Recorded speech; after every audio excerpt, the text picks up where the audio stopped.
Assalamualaikum warahmatullahi wabarakatuh. Perkenalkan, saya Gevi Ananda dengan BP 2010-54-2009 dari jurusan Ilmu Ekonomi Fakultas Ekonomi dan Bisnis Universitas Andalas.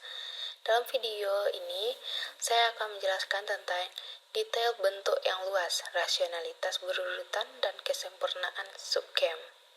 Yang akan saya jelaskan dalam video kali ini yaitu tentang detail bentuk yang luas, definisi strategi, rasionalitas berurutan, dan kesempurnaan subgame, dan yang terakhir yaitu induksi mundur. Langsung saja untuk yang pertama yang saya akan jelaskan yaitu mengenai detail bentuk yang luas. Dalam permainan ini, yang dilakukan dalam bentuk ekstensif digambarkan dengan pohon yang terdiri dari simpul yang dihubungkan dengan cabang. Sebuah pohon dimulai dengan simpul awal dan berakhir dengan simpul terminal. Dan ada beberapa aturan pada pohon, yaitu aturan pohon pertama, setiap simpul adalah penerus dari simpul awal dan simpul awal adalah satu-satunya yang memiliki properti ini. Aturan pohon 2, setiap simpul kecuali simpul awal memiliki satu pendahulu langsung, sedangkan simpul awal tidak memiliki pendahulu. Aturan pohon 3, beberapa cabang yang memanjang dari simpul yang sama memiliki label tindakan yang berbeda. Aturan pohon 4, setiap kumpulan informasi berisi simpul keputusan hanya untuk satu pemain. Aturan pohon 5, semua simpul dalam kumpulan informasi yang diberikan harus memiliki jumlah penerus langsung yang sama, dan mereka harus memiliki kumpulan label tindakan yang sama di cabang yang mengarah ke penerus ini. Untuk slide ini terdapat gambar aturan pohon, di mana kumpulan informasi yang berisi simpul A dan B apabila A merupakan simpul keputusan untuk pemain 1 dan B merupakan simpul keputusan untuk pemain 2 yang dapat dilihat dari gambar A dan B, di mana gambar A merupakan bahwa dalam titik tertentu dalam permainan para pemain tidak tahu siapa yang harus membuat keputusan. Untuk gambar B merupakan pohon yang melanggar aturan sebab intuisi di balik pohon 5 adalah jika seorang pemain memiliki jumlah tindakan berbeda yang tersedia di simpul A dan B, maka harus dapat membedakan antara simpul-simpul ini, yang artinya mereka tidak berada dalam kumpulan informasi yang sama. Untuk slide ini, saya akan menjelaskan poin kedua, yaitu definisi strategi. Berikut ini contoh strategi pemain 2 dalam permainan tawar-menawar. Penawaran ultimatum. Strategi yang sederhana adalah fungsi konstan. Salah satu strategi tersebut menentukan S2 P sama dengan ya untuk semua P. Strategi ini menerima apapun yang ditawarkan pemain 1.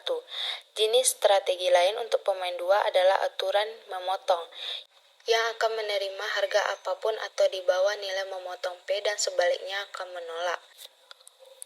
Dan untuk slide ini saya akan menjelaskan poin ketiga, yaitu rasionalitas berurutan dan kesempurnaan subgame. Berikut perbandingan bentuk normal dan ekstensif yang digambarkan pada gambar di atas. Gambar ini merupakan gambar dari dua perusahaan dalam permainan pasar, yang dimana calon peserta atau yang disebut juga pemain 1 dan pertahanan yang dilakukan oleh pemain 2. Jika peserta tetap keluar, maka pertahanan mendapat untung besar dan peserta mendapat 0.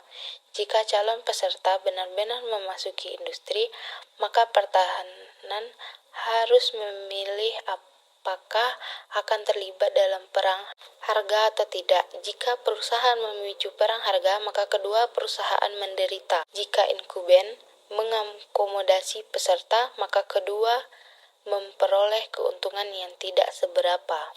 Dan untuk strategi optimal, untuk seorang pemain harus memaksimalkan hasil yang diharapkan, tergantung pada setiap kumpulan informasi di mana pemain ini bergerak. Artinya, di mana pemain 1, strategi harus menentukan tindakan optimal dari masing-masing pemain 1. Bahkan pemain 1 tidak percaya akan tercapai dalam permainan. Selanjutnya itu kesempurnaan subgame. Diberikan pemain bentuk ekstensif sebuah simpul X di pohon dikatakan memulai subgame jika tidak X atau penerusnya tidak akan dapat kumpulan informasi yang berisi node yang bukan penerusnya X.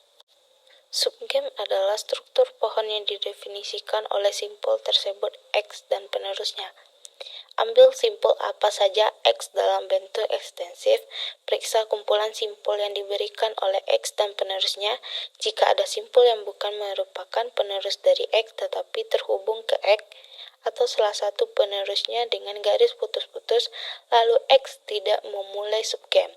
Dengan kata lain begitu, pemain berada di dalam subgame. Sudah menjadi rahasia umum di antara mereka bahwa mereka ada di dalamnya. Subgame adalah bentuk ekstensif mandiri pohon bermakna sendiri. Subgame yang dimulai dari simpul selain simpul awal disebut subgame yang tepat. Dan yang terakhir yang akan saya jelaskan yaitu induksi mundur. Misalnya di suatu pemain informasi sempurna yang diingat hanya memiliki kumpulan informasi tunggal. Tidak ada garis putus-putus dalam diagram bentuk ekstensif. Seseorang dapat mulai dengan melihat simpul keputusan yang merupakan pendahulu langsung dari simpul terminal saja.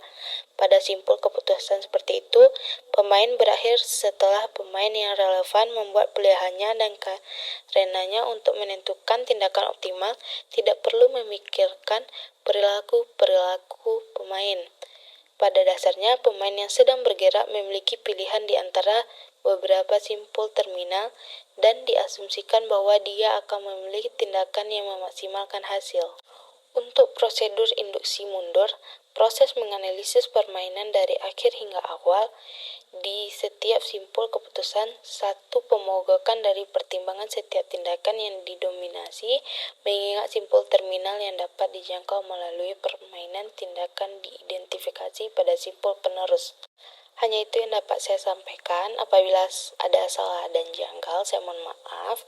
Saya ucapkan terima kasih dan saya sudahi dengan Assalamualaikum warahmatullahi wabarakatuh.